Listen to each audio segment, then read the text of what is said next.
Hello, friends and neighbors. Welcome back to the Gifts of Glory podcast. I am Dave Ebert, and I'm really looking forward to sharing this episode with you.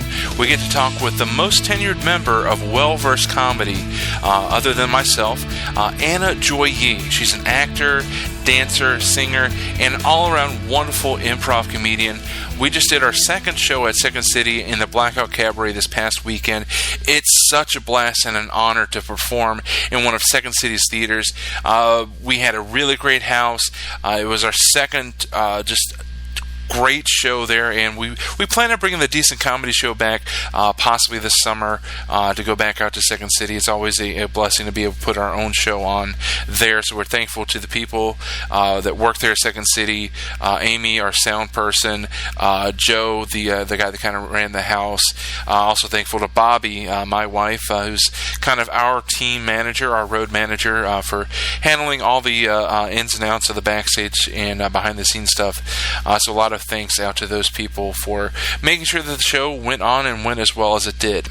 But in the meantime, before we go back to Second City or wherever else we may be going, why not bring us to you? If you or your organization is thinking of holding an outreach event, a date night, a youth lock-in, maybe a men's or a women's or a couples conference or a retreat, maybe you need to do a fundraiser, Well-Versed Comedy is ready, willing, and able to bring a one-of-a-kind experience to make your event one to remember, but for all the right reasons. So if you're looking for entertainment for anything coming up, email booking@wellversedcomedy.com. That's booking@wellversedcomedy.com to start planning your event. And now let's get to our Devotions with Dave segment. In this segment, I wanted to share a piece of scripture out of the Old Testament, going old school here for you, coming out of Psalm 50. Now, this is going to be verses 14 and 15. So that's Psalm 50, 14 and 15. It says, "Make thankfulness your sacrifice to God, and keep the vows you made to the Most High. Then call on me when you are in trouble, and I will rescue you, and you will give me glory." So let's go over that one more time. It's in the book of Psalms, Psalm number 50, verses 14 and 15. He says, "Make thankfulness your sacrifice to God, and keep the vows you made to the Most High. Then call on me when you are in trouble, and I will rescue you, and you will give me glory." So that's part of a longer verse, longer passage where God's basically telling us that He appreciates our sacrifices. In the Old Testament, they sacrificed livestock, cows and bulls and goats and lambs and things. So God was appreciative, but He said that's not the point. It's not about the duty of sacrifice. It's actually about the heart. It's about the relationship. It's about honoring the God who created you, the God who loves you, the God who protects you, the God who delivers you. So this whole passage here in Psalm 50 is about our relationship to God. It's not about the doing. It's about the being. It's about the living in relationship with God. And here, through the psalmist, God is telling us, make thankfulness your sacrifice to God. And we usually don't think of being thankful or being grateful as a sacrifice. When somebody does something for us, when there's something that we appreciate, saying thank you and showing appreciation is usually not considered a sacrifice. But God wants us to be grateful for the things that He's done, is doing, and will do. And He wants us to have that heart of appreciation, because a heart of appreciation is also a humble heart, and a humble heart is also a servant's heart, and a servant's heart is also somebody that will go out and tell and share the gospel and grow the kingdom. So He wants that right heart, the right heart geared towards Him, the right heart geared towards His creation, towards His people. So make thanksgiving, make a thankful heart, make gratitude your sacrifice. And the rituals and the rule and the law that they were going through, living under in the Old Testament, that's all well and good, but God was trying to point us to the heart of the matter. It's the old cliche, the heart of the matter is a matter of the heart. And that's what God was getting to. Like Jesus, when He saw the old widow giving the 2 mites, which is basically like 2 pennies today. Jesus saw that in her heart she was giving more than anybody by giving those 2 mites, because she was giving with a thankful heart. She was giving with a grateful heart. She was giving from her heart and not because of duty or responsibility or expectation. She gave out of her lack. And that's what we should do, because we as humans, we lack so much. That's why we need God, because there's such a lack. And so if we live in that position of humility, of gratefulness, and understanding that God is good and God will provide, and we have that right heart, that's what God is after. That's what makes our Father in heaven happy, is when He has that relationship with His children. So it's not about doing, it's not about earning, it's not about proving. It's about just having that right heart. Make thankfulness your sacrifice to God, and keep the vows you made to the Most High. So keep your word. If you love God, if you're thankful to God, you're going to also be just naturally motivated to live right and keep your word, keep your vows to God. Don't say, I swear to God, and then break it. Keep your word, keep your honesty, keep your integrity. Not only out of respect and love for God, but also so that people can see that because of your relationship with God, you are a person of integrity that can be relied upon. And again, in verse 15, God tells us that when we have that close relationship with our Father, then we know that we can go boldly before the throne. And in verse 14 or 15 it says, "Then call on me when you are in trouble, and I will rescue you, and you will give me glory." So when we call on God and He rescues us, because of our love and our thankful heart, we're going to give Him the glory and say, God rescued me, God saved me, God provided for me, God prevented calamity, God delivered me from calamity, God delivered me from this, that, and the other thing. So the most important thing is to have that thankful heart, because a thankful heart is not going to be a greedy heart. A thankful heart is not going to be a covetous heart. A thankful heart is not going to be a proud heart, full of pride and all the evils and ugliness that comes with it. So that was the verse I wanted to share with you today. I had it highlighted in my Bible, and it really stuck out to me when I was passing through the Psalms the last time. So once again, in case you need the address again, Psalm 50, verses 14 and 15. Make thankfulness your sacrifice to God, and keep the vows you made to the Most High. Then call on me when you are in trouble, and I will rescue you, and you will give me glory. So that was our Devotion with Dave segment. Thanks so much for checking in. If you have any feedback on the Devotions with Dave segment, any questions regarding faith or the Word, feel free to email Dave at giftsforglory.com. Dave at gifts4glory.com. And I'd be happy to answer your question. Maybe one of the questions could become the Devotions with Dave segment. Otherwise, I'll continue to just share passages that speak to me as I go through the Bible. And now let's get to our interview. Here's our conversation with the incredibly talented Anna Yee, a member of Well-Versed Comedy, an actor. She's a former news personality.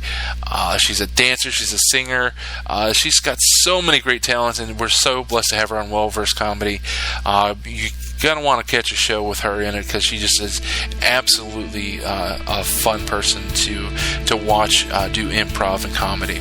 So here is Anna Yee on the Gifts for Glory podcast, where we celebrate and promote men and women using their gifts for God's glory. We are now joined by Anna Yee. She's a star of the Snack Crate commercials you might see on social media and other places, and also a star of many different productions. She was in La Petite Rat at the Lincoln Loft at the end of February, and many other things. She's also, next to me, the longest tenured member of Well-Versed Comedy. She's an incredible actress, improviser, dancer. I've never actually heard her sing, but I think she's also a singer. We will talk a little bit about that. Anna, thanks for coming on to the podcast. Thanks for having me. Absolutely. So how are you doing? How's life treating you? Yeah, life is good. I feel like it's in a busy but good season. Just filling up my personal time with things that I love to do. So that makes me feel really fulfilled. Very good. So, as I mentioned, you are a member of Well Versed Comedy, but you're also an actress, a dancer. Like I said, I've never actually heard you sing, but I believe you are a singer. Is that right? Yeah, I can sing. I mean, I hope so. Yeah, I know. It's kind of weird. I feel like I like rotate between the three, dancing, singing, and acting. And I was really into singing right before I moved into Chicago in 2015. Like, I was in a band. I was taking guitar lessons. I was like very gung-ho about it. And then it kind of rotated to acting, and dance has always kind of been there as well.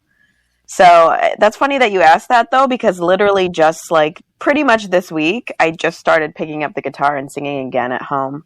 And it's helpful when you have a roommate that can put up with that. Nice. Very nice. And your roommate did grace us with her presence this past Sunday night at Second City when we performed at Judy's Beat Lounge. She even got to be on stage with you, which was pretty cool. Yeah. Yeah, she volunteered for one thing, which was awesome. So it's always nice to have people support. Like, I don't expect it. I don't expect people to take time out of their day. But then I, on the other hand, I do have like friends and people asking like, well, hey, how come you didn't tell me about that? Or why didn't you share about that or invite me? I would have came. So I do my best to try to invite, but never push people to come and see whatever I'm doing. Right. And that's also, as somebody like yourself that's looking to make it as a professional to do things, you have to be able to reach more than friends and family if you want to be successful in the industry. So knocking on their door every time you have something is almost like, you want to expand and don't want to keep bothering the same people over and over again. Right. Right. So I try to be minimally invasive about it. Mm-hmm. So I'll just like maybe send them like a little Instagram story thing or tag them in something, but I'm not like hounding people about it. Right. So you were just in the dance production at the Lincoln Loft. It was called Le Petit Rat, or was it Rats? Or Rats? Oh, multiple rats. Le Petit Rats. Yeah. And this was not actually about little furry, ugly creatures. This was about dancers. Right. It was about the dance subjects that the artist Degas painted. So I don't know if you've heard of Degas before. I know you went or like seen his works. Maybe you've seen like the Little Dancer of 14 Years statue, or like Blue Dancers is a famous painting as well. But yeah, so this was my first like real experience with devised theater, which means that everyone in the production essentially makes it up together. So it was actually a lot like improvising. At first, the creative process was really, really cool. Pretty much for 2 months, we just came in. Tashina, our director, had us do a bunch of creative exercises, a lot of writing on the spot, a lot of free writing, a lot of journaling, and then it turned into scene work, where we would write something down and then act it out. And then she was just constantly writing down everything that we were doing. And somehow laid it together in a timeline that made sense with the story we wanted to tell, which our goal was to give a voice to the dancers that Degas painted, because some people may not know that Degas and like a lot of the artists around his time, they just weren't very nice. They like, in his case, he looked at the dancers as little rats. That's what he called them, and that's what other people called them.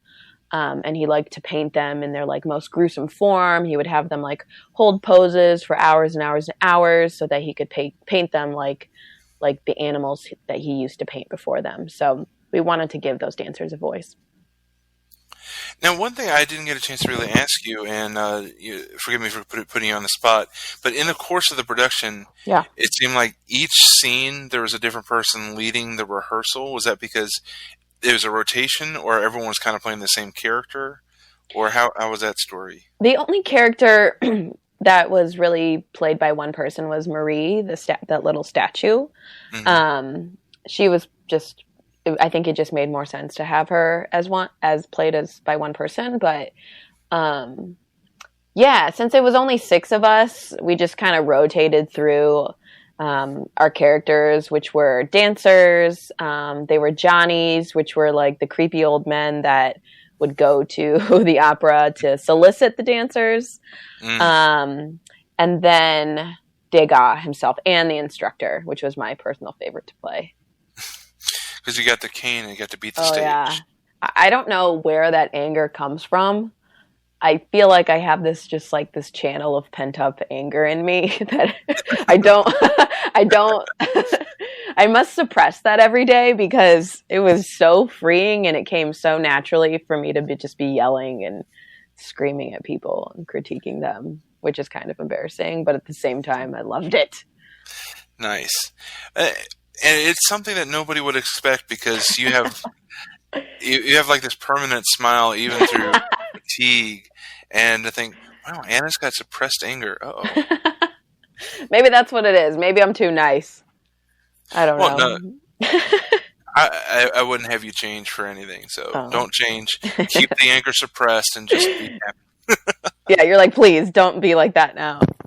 No. I couldn't see that. No, that was very fun. It's fun to play over the top characters, and it's fun to play something different than you normally are. So I just kind of let loose, and it was a good time. I really enjoyed the creative process and performing it too. I had a great time with my castmates, and we all really worked well together, which is like, I feel like if you have, a lot of cooks in the kitchen, it could start to get tense, or people try to overpower one another, or maybe we just don't get anything done because there's so many ideas. But I feel like between us and our director, Tashina, being extremely organized and on task, that it just all came together. Did you feel your experience with improv helped you with helping to put this together? Yeah, I think so. It helps me just pretty much force myself to be in uncomfortable positions. So if I have to think of something or perform something right on the spot, I might still have that minor freak out moment internally, but then I know I'm like, wait, I can do this. I've done this. I'm not paralyzed in fear or something like that. Very cool. Now, one of the other things that people are regularly seeing you do are the snack crate commercials. Yeah. I see those shared and people liking and talking about them. Those look like they're a lot of fun. Yeah. That's where improv helps out a lot because nothing on those commercials are scripted. Or for the auditions, nothing was scripted. We basically just go in, taste test a bunch of snacks from different countries and just speak our mind freely, which is like, I feel like every actor's dream is like, oh, you're giving me some snacks and I get to talk about it and you get it and then you edit it in a cool and funny way.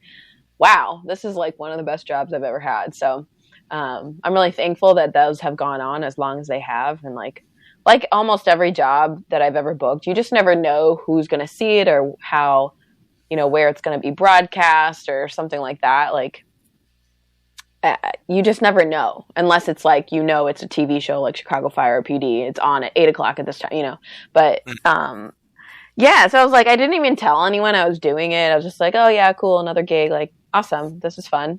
And then like people were like, the counts just kept going up on Facebook and on YouTube. Like some of them have like millions of views and stuff. I'm like, wow, am I like a YouTube person? But I'm like, nah, I'm not. I'm not. But a funny story with that is that, like about a year or so ago, I was in Jamaica. I was in one of my close friends' weddings in Jamaica, and we were at an all-inclusive resort. So like after dinner, we would just like go out to whatever you do at like a dance club or a restaurant or whatever. And, someone saw me like on the dance floor and was like, are you from the snack crate videos? I was like, stop it. We are in Jamaica right now. This is crazy. So that was pretty cool. I just thought that was so funny.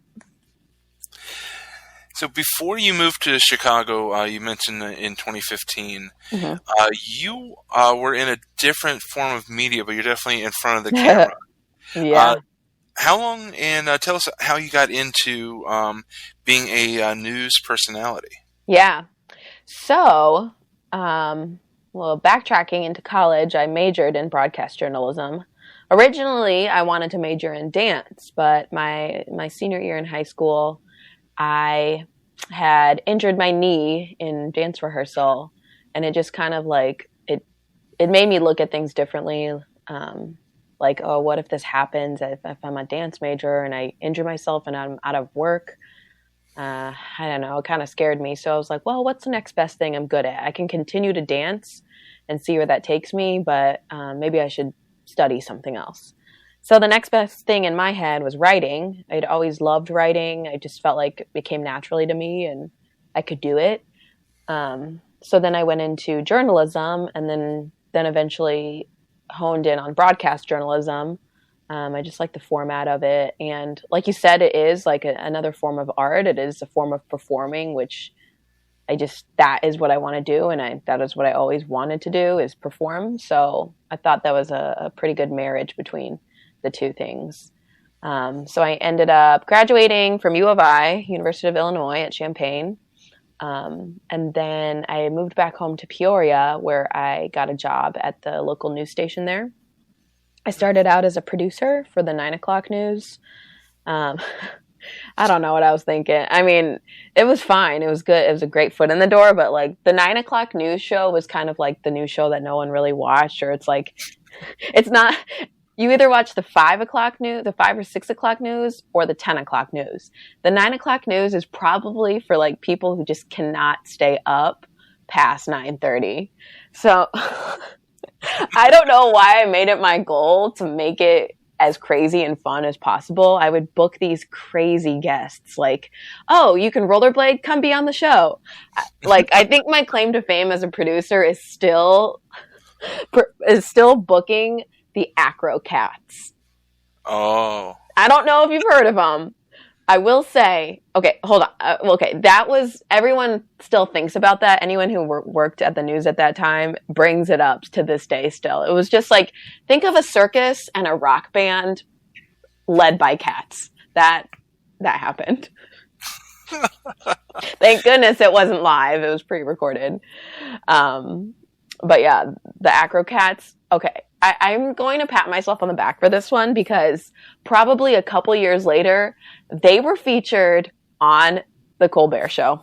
That's all I'm saying. That's all I'm saying is I had them first. So maybe you springboarded them. Yeah. Yeah. But yeah, from there, then what I really wanted to do was report and be on, write and be on the news. So I did everything there. Peoria is not that big of a town. So I eventually started reporting and anchoring, filling in weather, doing a little bit of producing still for like the Sunday newscast. So I did that full time for 3 years. And then I really wanted to move. I had a desire to move and travel and see the world. So I worked for an airline in Peoria.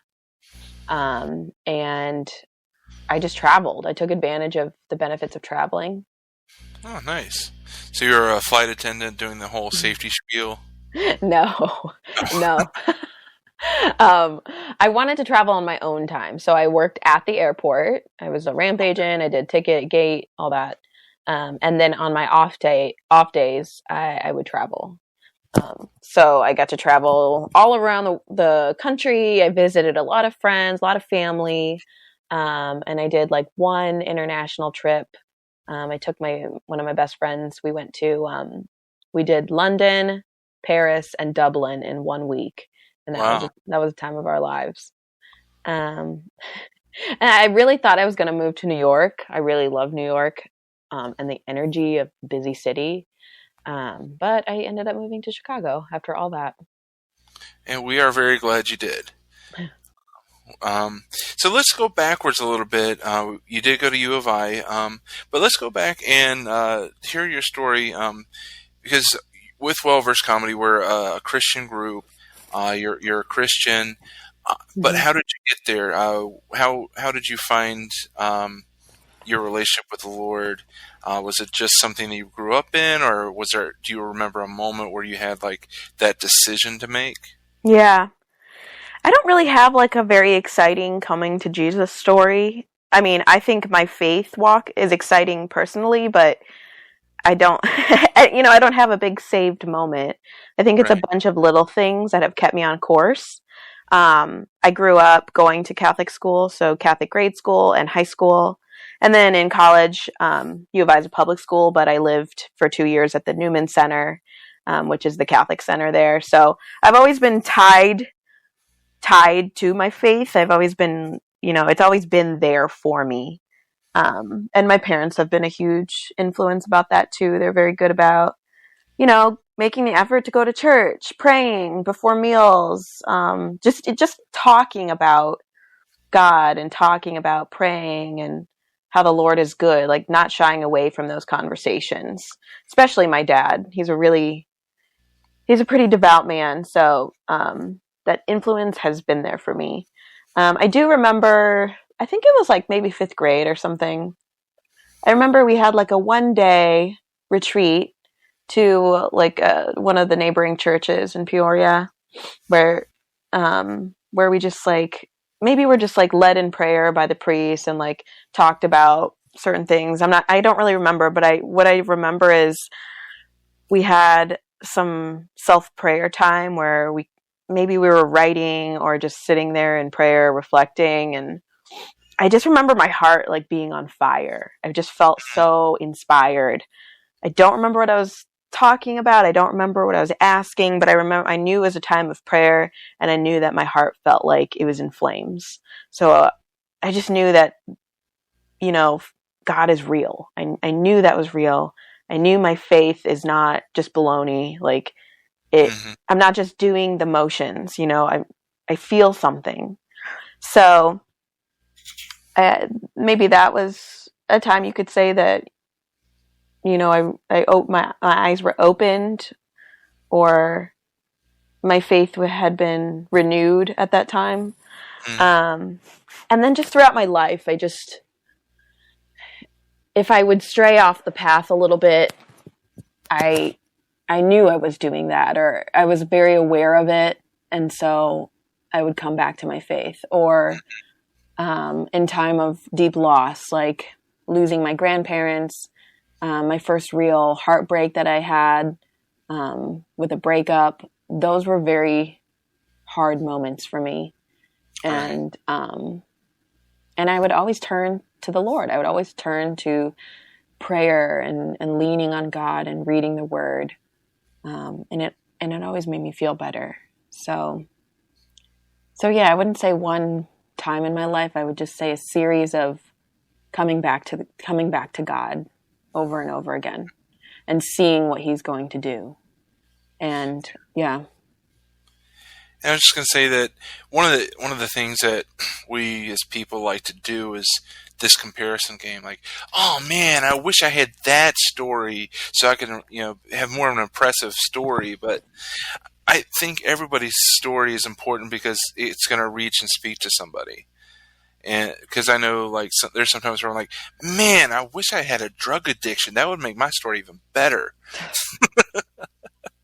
But but everybody's story is unique and beautiful because God works in all situations. So, yeah. Were your parents always believers, or was that something that kind of happened as your childhood went on? They were always believers. I'm not sure how strong their faith was before they started having kids. I want to say I'm pretty sure it wasn't as strong as it is now, or as I was growing up, due to so after 2 years after I was born, my mom had another baby. So she would have been my little sister, who was 2 years younger than me, but she unfortunately died of SIDS when she was 2 months old. Yeah, and she wasn't baptized or anything. So I don't know if I'm making this up, but I feel like that was a little bit of a wake-up call to them to start putting more effort into, their spiritual lives. So my mom is from Jordan, Jordan, and in Jordan you have Christians and you have Muslims, and she was a Christian Catholic. And then my dad grew up in Hawaii, on Oahu, in Honolulu, And so he grew up Catholic as well, but I'm not sure if they would go to mass like regularly. I'm not positive about that. So I think it was like maybe similar where we all had that upbringing, but it was kind of a personal choice of how deep they wanted to take their faith.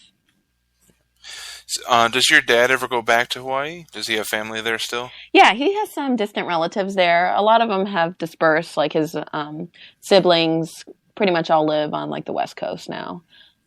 So we have been back as a family one time in maybe like 2003. I've been back a couple of times, and we do go back a couple of times to Jordan as well. If any of your dad's family wants to hire a comedy team, I think we can. I'll be sure to mention it at our family reunion that's coming up this year. Actually, it would also be kind of cool to go and perform in Jordan. I don't know how much the language barrier would be, but we could maybe just do silent improv, and Lenore can use the clown makeup, and we can do these facial expressions. Better yet, we could just do it at the Dead Sea. Just float, We don't need any no need any kind of language. Just float there and see what happens. So, with your faith and everything, how has it challenged you as far as your career? Because you're pursuing acting, you're pursuing things of performance where it's very easy to get into a production where you're like, whoa, wait a minute, I don't know if I could be a part of this. So is that a challenge that you've come across? Yeah, it's definitely a balancing act. It's come across a couple of times, but if I'm going to continue in this and get deeper and deeper into it, I know it's going to happen even more and on a larger scale. So I'm trying to figure it out still. Hey, I hope you're enjoying this conversation just as much as I enjoyed recording it. There's so much more to share. It's hard to believe we got it all in one episode. But before we share the rest of this conversation, I wanted to ask you, what is PureFest? Well, I'll tell you, PureFest is America's only festival for Christian improv and sketch performers and drama ministry teams. We love the performance arts and love those who do it in a way that honors God. So join us in September for PureFest. Visit purefest.org for ticket information. Also, we're looking for teams and individuals to perform as part of PureFest. We're looking for established teams to fill 25-minute time slots, and also for talented individuals so we can put them together on an impromptu improv team for a one-time only wildcard performance. Register, get more information at purefest.org. That's purefest.org. Now, more of the Gifts of Glory podcast in just a moment, where we celebrate and promote men and women using their gifts for God's glory.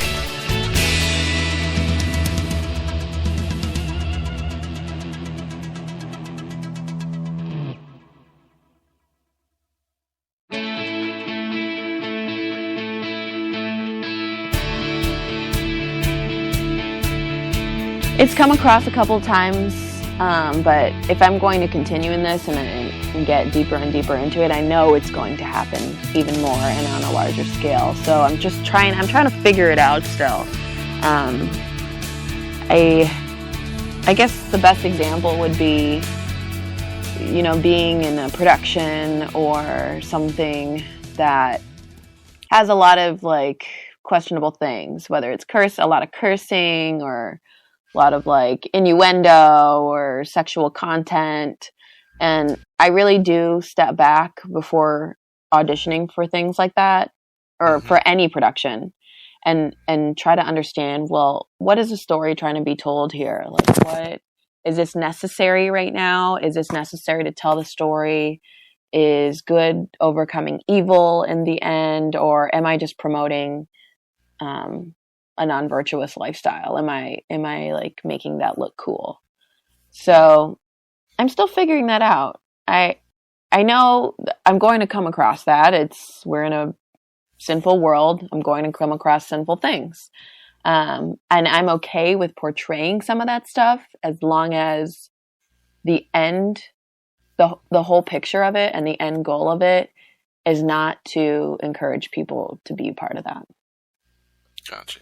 And I think that's something that is a balancing act, but I also think that quote unquote Christian productions sometimes are too scared to do is get to some of the grittiness of reality to tell the truth of life. I think that's something that a lot of Christians are still trying to overcome, is that hokey nature where we try to pretend like the bad isn't that bad, or the challenges aren't that challenging.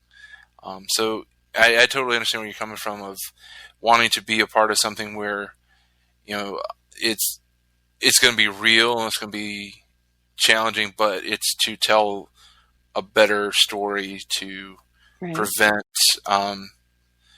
encouraging people to do certain things or lead certain lifestyles, right? Or do certain, just the various choices that we make as humans. Was there ever a production where you auditioned and then you realized that this was something you can't do, so you had to step out? I don't think I've had that yet. And my hope is that every production I'm involved in, I feel good about. And if I were to come across something I didn't feel good about, that I could voice my concerns safely, and that, people would respect that, and we could come to sort of a compromise or something. Sure. All right. So what other productions do you have coming up? Anything that we can see you in that you're getting ready to do or have already done? Let me think. Well, I think there's still another Snack Crate episode or two that still needs to air. So those are still out and very much alive on the internet. Let me think. Oh, okay. So I've been wanting to write more. And so I've just been kind of dabbling in it and in writing and producing my own like little works. So last year I called it a dance monologue, where I wrote 3 monologues and then I interspliced dancing in between. And so that was a project I did with my friend Melissa. She helped me choreograph that. And so I really like that, where I'm able to dance and write and act. And so I'm working on something kind of like that now. I just started writing and I came up with a concept for it, and it's in talks for getting produced. Nice. And as we mentioned, you are one of the vital parts of Well-Versed Comedy. Maybe talk a little bit about your improv training, because I know that you attended Jimmy Carrane's school. Tell us about your improv journey and the different things that you've done. Well, it really did start with Haha Men at the time, now Well-Versed, but I didn't have much experience in improv before that. I mean, like on the news, you do have to improvise if you need to fill time, or if the teleprompter isn't working or this and that, like you have to think right on the spot on live TV on your feet. So I guess maybe that was my first start to it. But it's something I've always wanted to do. And so when I joined Haha Men, I was thankful that you guys gave me a chance without that much experience, first of all. But yeah, that's when it really started. And then I wanted to take classes. And so where I was taking my Meisner acting classes at the time, that studio was also offering classes called The Art of Slow Comedy by Jimmy Carrane. And so that was just breaking down improv in a very like real and grounded format. So it's not quick, say the funniest thing you can do or go for this gimmick. It was very much like acting, where you're just like listening to someone and responding, being very truthful, and staying true to the relationship in the scene. And then once you get a hold of that, like then there are some techniques like notice what's happening here and keep building on this, or add to this, and this is kind of funny, like let's poke into that a little bit more. Or what if you said yes here instead of saying no? Or what if you took it this way instead of that way? So I did all 3 levels of that with Jimmy. which I really enjoyed because I really truly enjoy the process of acting and the technical aspect of it. I love like the authentic, raw communication and the beauty that comes out of that. And so that encouraged me to keep doing improv.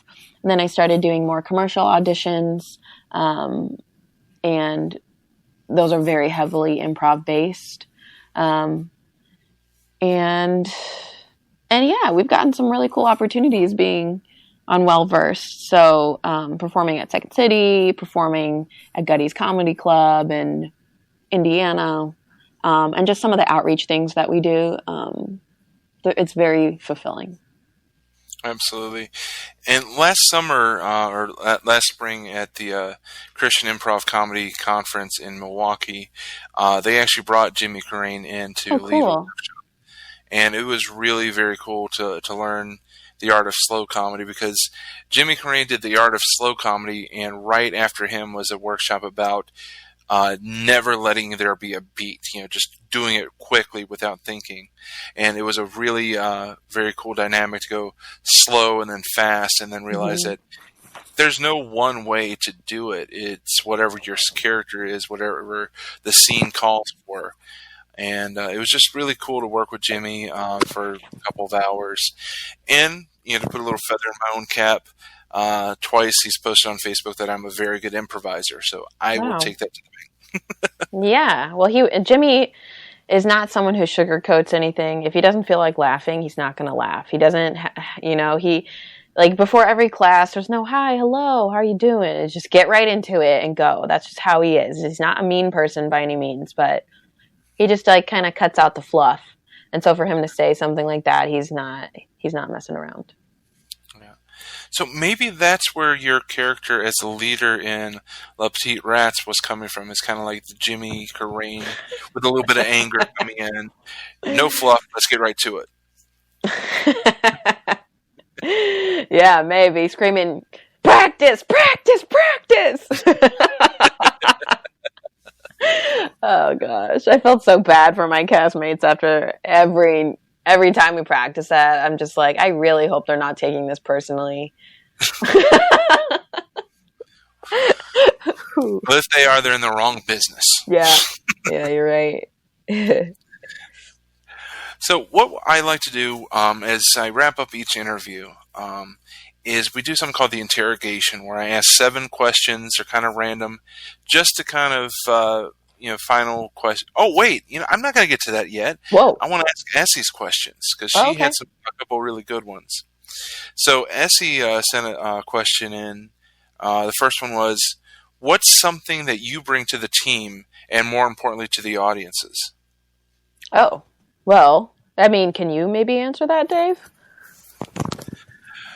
The a complete polar opposite of your character that we were talking about in La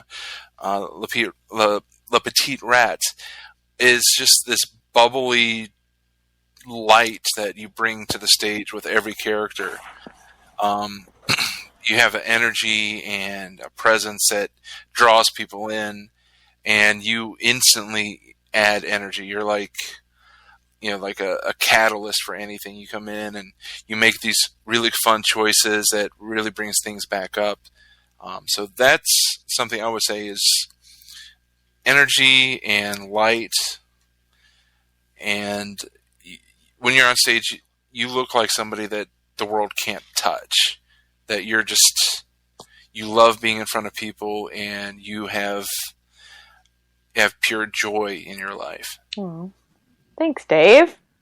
You're welcome. Well, I hope so. I mean, I do love making people laugh, and that was another huge part of improv, of what attracted me to improv, is just making people laugh and helping people forget about their problems, and I don't know, just relaxing someone.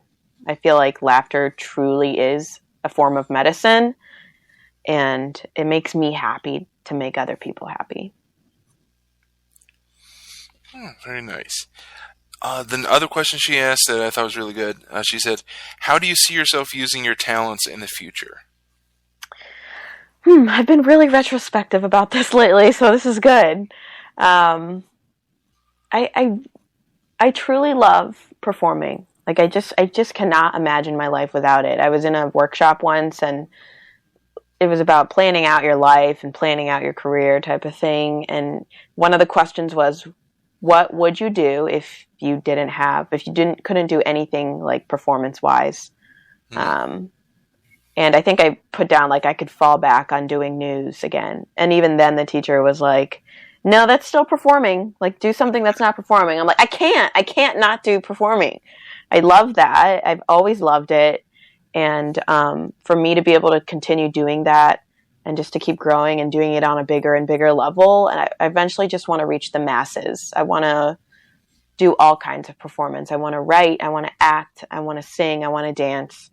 I just want to be on a stage, and I want to be used to shine God's light, to help other people laugh, forget about the problems. I have a soft spot for young girls.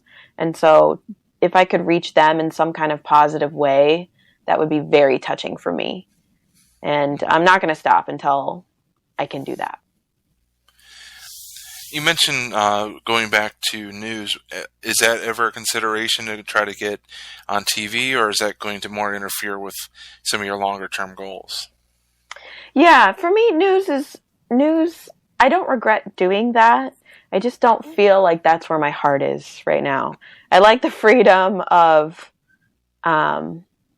feeling, I guess you can say. Like, as an actor, you're using all your feelings. As a reporter, you're suppressing all your feelings, so you're not biased. So you're delivering the news in a professional way, which is important in its own right. But it's not the kind of performing that I want to be doing right now. I'm not saying that I would shut that out completely, but maybe down the road or something. If the Today Show opens up or something like that, Good Morning America. It would be more of like a Jimmy Fallon type thing, because he gets to still do all these cool sketches. He gets to sing and write and dance and, do fun things. And I would want something like that. Well, that's it. There are no real late night female hosts. So I think it's time for one. There's Lily Singh, but I admit I haven't seen her show yet.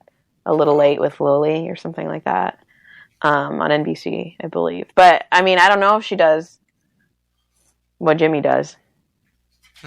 Yeah. I didn't even know that she was there, so that's kind of cool. Yeah. We'll both have to check her out. Yeah. All right, so let's get to that aforementioned interrogation. So I'm ready. 7 quick questions, kind of like 5 things, just sure. Off the top of your head. What's the best movie you've ever seen? The Notebook. I don't know about that, but I'm just going to say that. What do you want? What do you want? It's been 7 years. The acting is just phenomenal. You can't deny it. I love them both. And the ending is heart-wrenching. Oh my gosh, I've never cried so hard in a movie theater in my life. Oh, it was like a matinee movie too. I came out, the sun was blaring. I was like, I had never seen the light of day before, and my eyes were just red, and I'll never forget that. All right, question number 2. Who are your inspirations? Ooh, inspirations. Celebrity inspirations, I would have to say, are Tori Kelly. Love her. Love Justin Timberlake.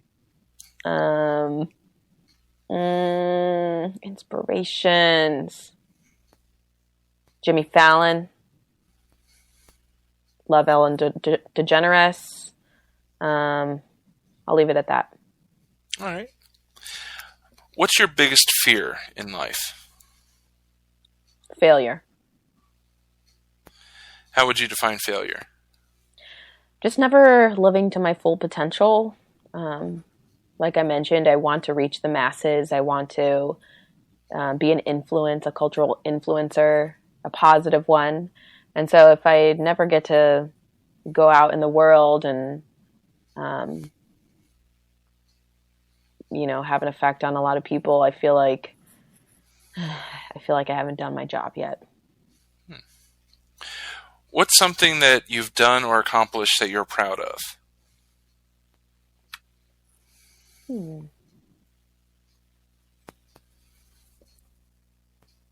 think, okay, there's two answers.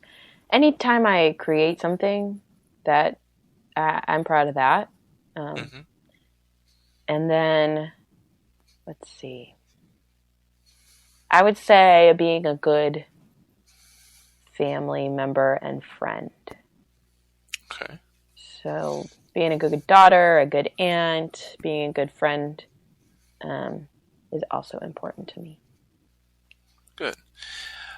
Number 5, if you could, what's one thing you'd change about your life or your past? Whoa. These are getting deep. This is not a Spitfire type of thing.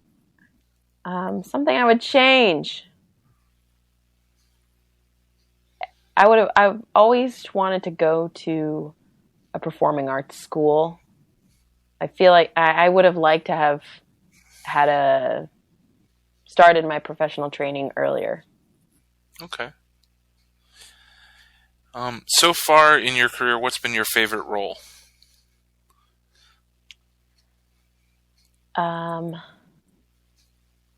Well, the most fun job I've booked is the snack crate commercials.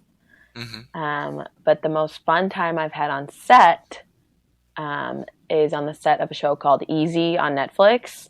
And if you've seen it, if anyone has seen it, I know it's a raunchy show, but my part was nothing like that. And they didn't even air my part, so don't even worry.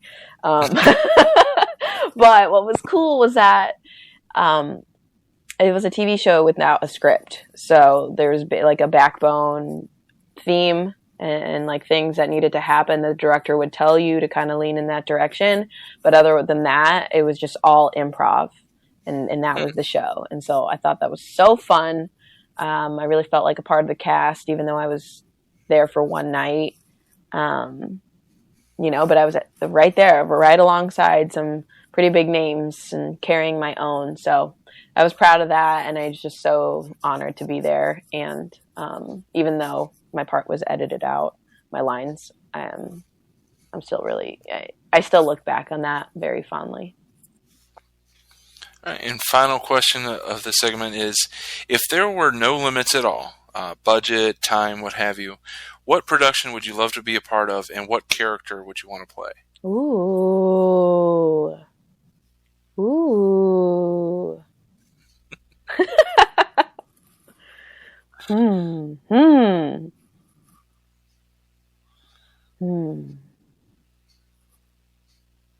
I can't think of my favorite Broadway or theater show. So, but I think it would be on Broadway. And I have to say it hasn't been written yet, but I would love to star in something where I could act, sing, and dance without fear. And a part that was just created for me, which would be something that has a little bit of like urban influence, but also like also kind of classy, but also able to translate to like a young audience as well as an older audience. So to be determined, to be written. So Broadway version of Save the Last Dance, or Julia Stiles character. Yeah, maybe. I don't know. Something like that. Something along those lines. Ooh, like the Step Up movie. Ooh, okay, that's a good one. The Step Up 1. Okay, I want it to be Jenna Dwayne. I'm not going to lie. Because of Channing Tatum. No.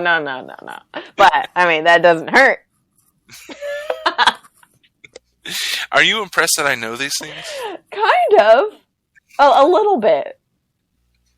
I knew The Notebook. I knew Step Up. Yeah, you know what? What are you trying to say here, Dave? I'm well-rounded in more ways than one. You are well-versed in your pop culture. Yeah. All right. Well, Anna, the last thing I always ask is, what would be your wise counsel for anyone who wants to get into acting, especially as a Christian? I'd say just do it. Go for it. I think we, being a Christian is part of who someone is, not not a requirement to do something or not do something. I think that it's always great to have Christians representing on a higher level. So go for it. Just do it. Be true to you. Be true to your values.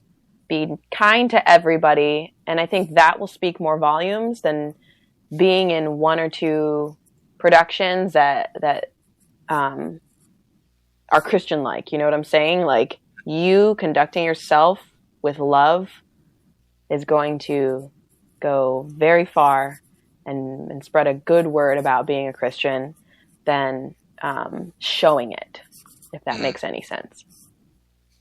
Kind of just living it instead of trying to prove it. Right. Just be it, and people will notice.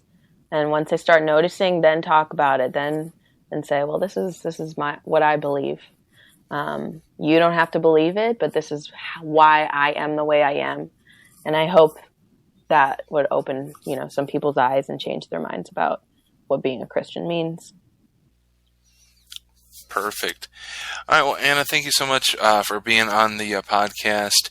How can people find you on social or wherever you want them to find you? If maybe they know of a movie role they might want to bring you in on, or just kind of keep up to date on the different things that you're in. Yeah. I have a website, annayee.com, where I have some of my works and my reel and contact information. But I'm on social media as well, Anna Joy Yee on Instagram and Facebook. Awesome. And also look up Anna's blooper reel from her news day. Oh, no. Oh, thank goodness this is a podcast and we're not watching that together. Thank you for sparing me. Oh, okay. No problem. Well, Anna, thanks so much. Appreciate it, and can't wait to be on stage with you and the other ladies again very soon. Thanks for having me.